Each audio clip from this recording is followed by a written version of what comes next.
Hello and welcome again to one of our Saturday Spotlight interviews. This is Anna Maley from North East Animal Rights, and we're delighted to have Dr Shireen Kassam with us today. So welcome, Dr Shireen.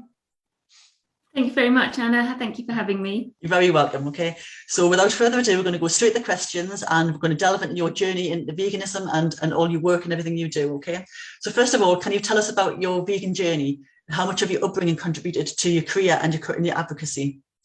Yeah, thank you very much. Well, I became vegan in 2013. I'd actually been vegetarian since 2001, but obviously once you learn about the egg and the dairy industry, which took me a little while, eating eggs and dairy no longer aligned with my moral and ethical code, so I became vegan.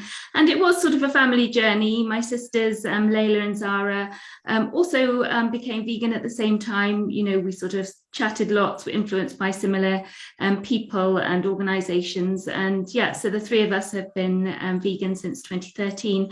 And then along the way, we brought our parents along with us who have also been vegan for at least the last 3 years. They're 78 this year and thriving as far as we can tell. So, but your question about family upbringing, well, I mean, I think, you know, clearly with an Asian family, there's a lot of emphasis on education, and usually the vocational careers, you know, are first and foremost. So that played a little role in me becoming a doctor.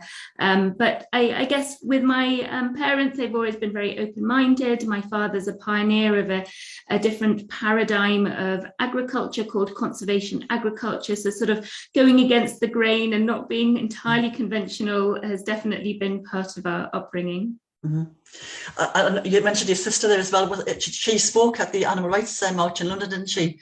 She did. Her name's Layla Kassam, and she's co-founder of Animal Think Tank, which is a movement to create a social movement for animal liberation.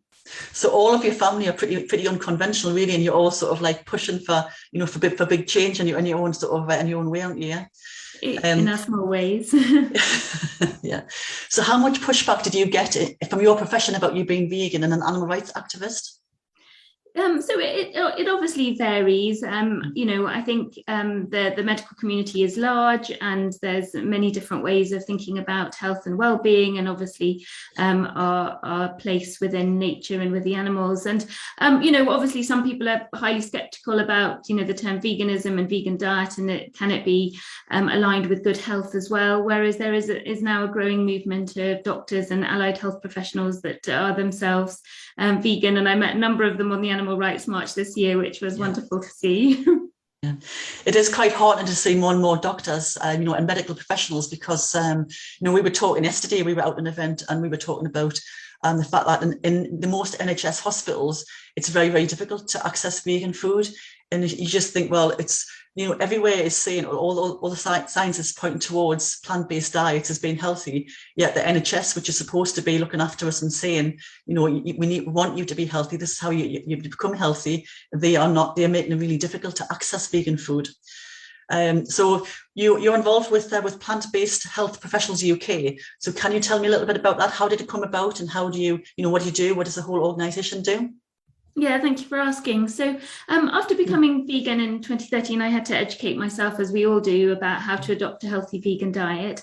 You know, and because I was able to access the medical literature, I came across a wealth of information supporting a healthy plant-based diet for promoting health and well-being, you know, in the wider context, not just in the context of veganism. And I was thinking, gosh, why is nobody talking about this? And most of my education was coming out of the US at the time, you know, the Plant Nutrition Project, Physicians Committee, all those amazing organizations. But it took me a good 4 years to feel comfortable about, you know, understanding the science behind diet and nutrition, and especially plant-based nutrition. And I thought, well, you know, I can't keep this quiet. It's so, you know, overwhelming, the support for a healthy plant-based diet to prevent some of our most chronic illnesses. You know, 80% of our chronic illnesses could be prevented if we adopted healthy lifestyle habits, and one of those habits is a plant-based diet. So that was sort of the inception of Plant-Based Health Professionals UK. I wanted to bring together the UK health professionals who are also plant-based, who are also vegan, to create a space where we can provide evidence-based education and advocacy, educate vegans, but also, the wider community who are using lifestyle medicine with their patients to ultimately, have a kinder world for us as humans, but of course the planet and the animals. And so that's what we do. We provide education and advocacy, and there's loads of free resources. We're a membership organisation open to everyone who wants to support our work and learn from our, our evolving journey. We're all learning along the way, and it's opened up lots of opportunities with other organisations too. Yeah. So how does the average person on the street, how do we access your your sort of your resources and your help, and how do we kind of how do we sort of like push even like our GP in our practices, how do we sort of get them to look at this information? Yeah, no, absolutely. So our website is our shop front. We've got loads of free resources on there. So plantbasedhealthprofessionals.com, and that will link you through to all our social media as well. We're very active on there, and so bringing you up to date with the latest science. But I think for easy access, our fact sheets, our articles, we have fortnightly webinars that are free, the live versions, and we have a 21-day plant-based health challenge. And you can invite us as speakers. We have a speaker bureau if you want us to come and give a talk to your local community, your GP practice. We're happy to come and do that too. So lots of ways to engage with us. Yeah. So as an animal rights activist yourself, you will probably get frustrated with the comments that we get all the time. Where do you get your protein from? Where do you get calcium from? Your iron? You've got the knowledge and the background and the science and the qualifications to back it up, to be able to give them, meat eaters or just genuinely curious people, the facts and steer them along the right line. But obviously, I don't have that background. So how do you think the average animal rights activist on a stall should deal with these sorts of questions? Yeah, I mean, I think, like myself, everyone needs to educate themselves with the basics. You don't need to know the full detail. And we're really lucky because here in the UK and then in America and Canada, the dietetic associations are quite clear. You can have, eat a healthy plant-based diet, and it will provide adequate nutrients for all stages of life. That's clear cut. So, it's very easy just to recite that and then, hand people over to our resources. But, just as individuals and for families and communities, we all need to know where to get our nutrients. So it's really good to just, be able to use the Vegan Society resources on iron and calcium and what have you. Everything's accessible now, and there's some great books and resources out there as well, just, highlighting how simple it is. It's not difficult. And I think people forget that actually any diet pattern needs a little bit of knowledge, and the omnivorous diet, if that's a personal choice to have an omnivorous diet, is not being done particularly well at the moment either. So if I asked an omnivore where they're getting their B12 from, they probably wouldn't know ultimately. It's funny you mentioned B12, because that was the one which we always say that nobody, before you became vegan, nobody was remotely interested about B12, but all of a sudden, as soon as you become vegan, it's like, where do you get your B12 from? So that's one of the standard things which I drum into people, kind of like, how we, where we get it from. I was actually talking about it the other day to some people in an event, saying that, animals get it injected in and we get it in a more natural way, or in supplements, even something as simple as Marmite or nutritional yeast. But it is quite funny how interested in your sort of health that non-vegans become as soon as you mention you're vegan. Absolutely. And just an aside on that, being a hematologist myself, clearly iron, folate and B12 deficiency is the kind of, the everyday work for a lot of us. And I can promise you that the people coming into our clinic with B12 deficiency are not the vegans, as in, it's not suddenly full of vegans in my clinic. So it's all of these issues that are prevalent within all diet patterns. Yeah. And I think probably most vegans, I know obviously you can access junk food now very, very easily, which we've kind of been more healthy in the past because we haven't had the access.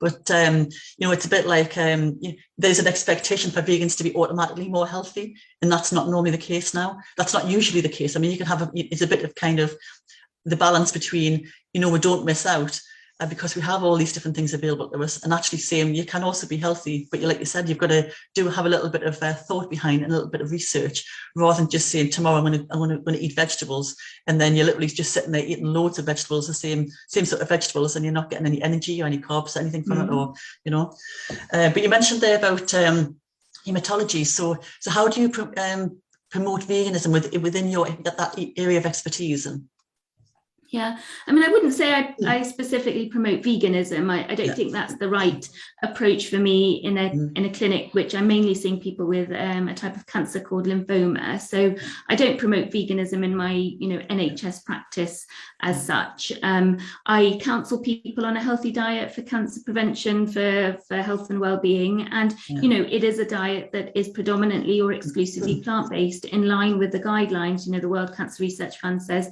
eat a diet rich in fruits, vegetables, whole grains, and beans. So it couldn't be clearer. So I feel like I can align my ethical viewpoints with hopefully educating my patients on how to adopt a healthy plant-based diet. But outside of my NHS work, we, myself and my colleague and friend, Dr. Laura Freeman, who's a GP, launched a healthcare service that is really dedicated to using plant-based nutrition and other lifestyle habits to promote health and well-being. So that's called Plant-Based Health Online. Again, our website, plantbasedhealthonline.com, where you can actually see a GP, a dietitian who is plant-based, who will be able to help you adopt a healthy plant-based diet and other healthy lifestyle habits. And we're CQC registered and all the rest. So regulated healthcare service where you can see a plant-based health professional, as it were.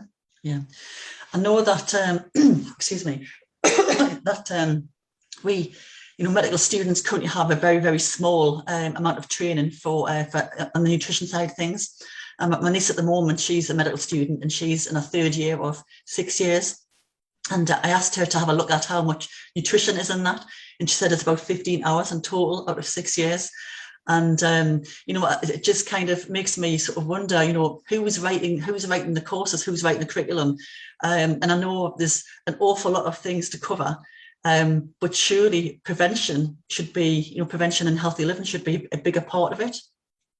Yeah, no, you make a very relevant point, and things are changing. There is now an undergraduate curriculum being launched, and medical students are more and more having healthy nutrition incorporated into the sort of the systems approach to medicine. And that's one of the things that we're working on in Plant-Based Health Professionals UK. One of our team members, Dr. Hayley Tate, who's a GP, author, chef, and all sorts of other things, is going to be teaching in at least 2 medical schools next year with some funding we've got from Veg Fund, really bringing together the planetary health modules with the healthy eating side. So things are changing, but I think we also have to accept that medical school can't teach you everything, and medicine is a lifelong learning process. I didn't learn hematology at medical school. I learned it in postgraduate education, and the information now is so accessible. But I do agree. I think all aspects and specialties of medicine should have a key emphasis on prevention, because it's the same with cancer. 40% of cancers could be prevented.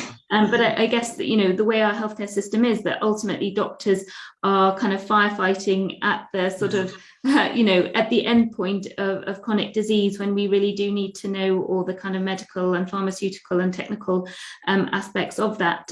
But, it takes all of us, and we really do also need to educate ourselves on prevention. I totally agree. Yeah, so it must be, obviously you're working in a very, very sensitive area. You're working with people who have cancer, or the early stages or later stages of cancer.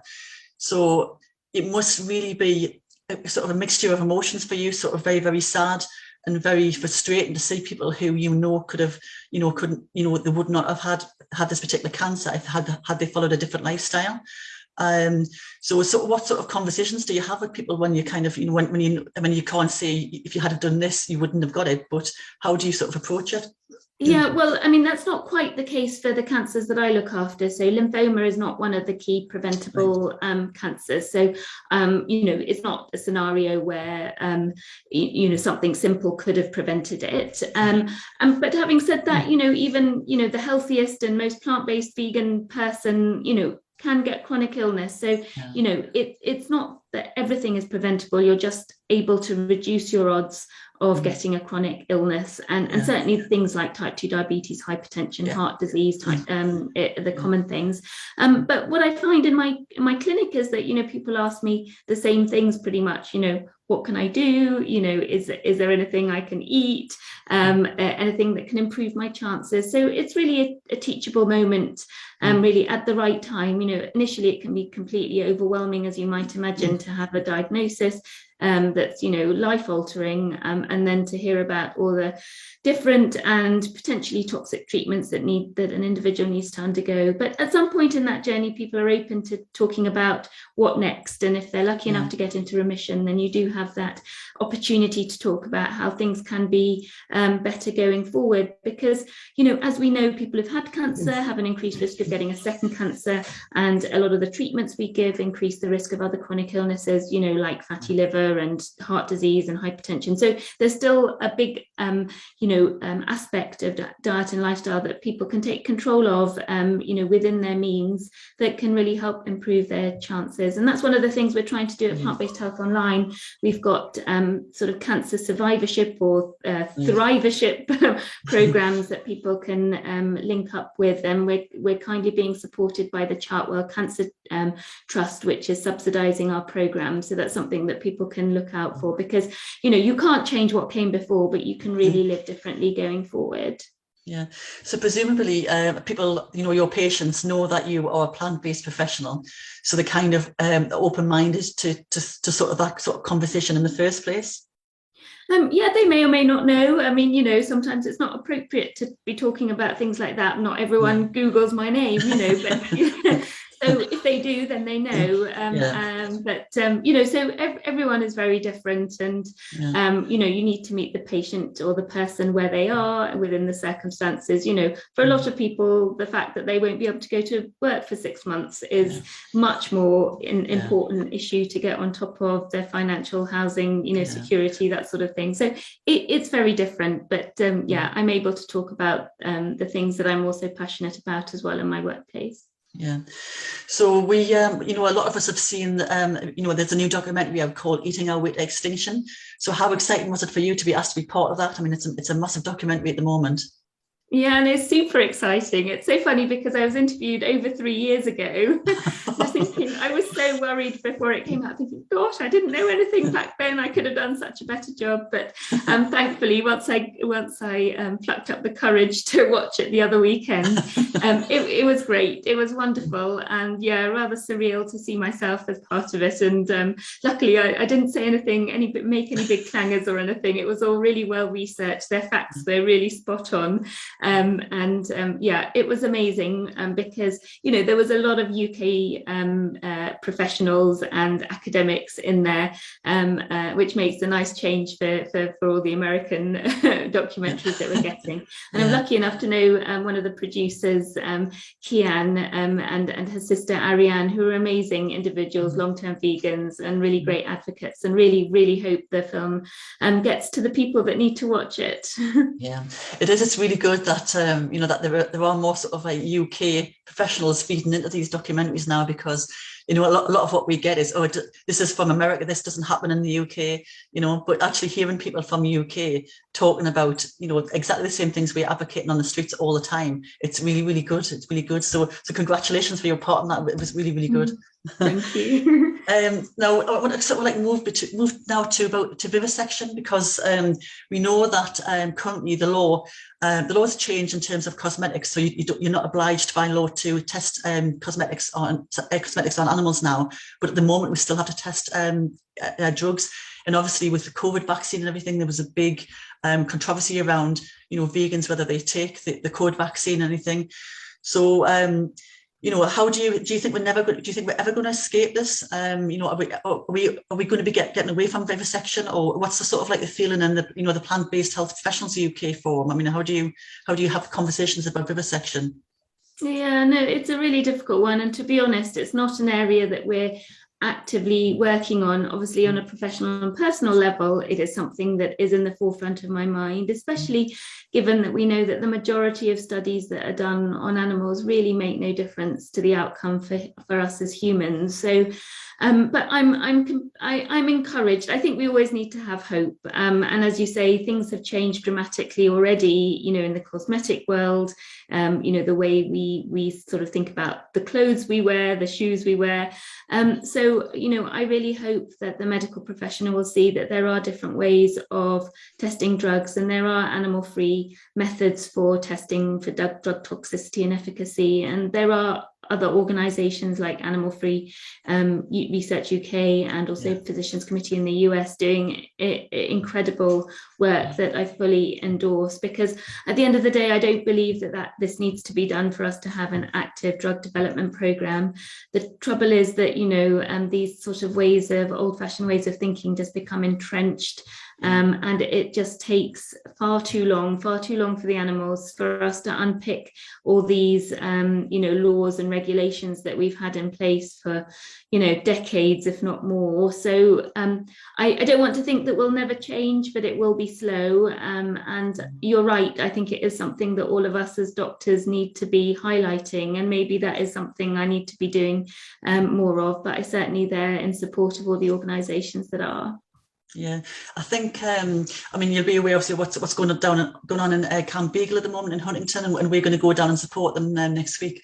But it is kind of one of these things where people are sort of like, they don't want to hear about it because they know medicines are really important, and they don't want to be put in a position of, like, my child has this condition and they have to take medicines for it, but it is, you're right, it is about sort of like constantly pushing. And I've always said to the members of my group, or anybody I talk to, if you don't agree with vivisection, if you go to the doctors, you need to tell your GP that you want medicine which doesn't have animal products in it, gelatine, for example, lanolin milk, anything like that.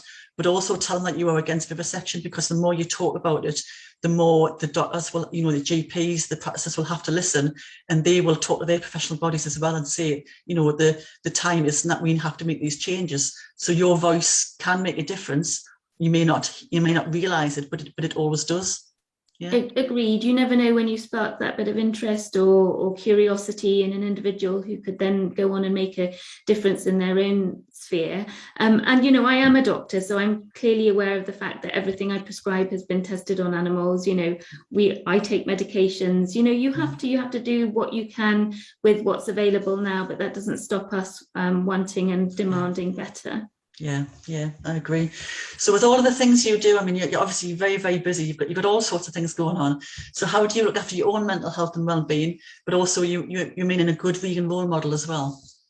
Oh, well, thank you. Well, I really hope I am a good vegan role model, but we all have to do the best we can. In terms of mental health, it's a privilege to be able to work in a space where you feel really passionate about. So that really helps. I feel privileged to be able to be a doctor and, do my small part in being able to help people. So that's really great. But in terms of downtime, it's spending time with family, my dog Pansy, going out for walks and lots of cuddles. And and not having, you can only do the best that you can. It never feels enough, does it, when you're trying to promote a vegan way of life? It never seems enough. But I think, surrounding yourself with like-minded people and working together to improve things just sort of keeps you on that straight and narrow, and helps you do the best you can.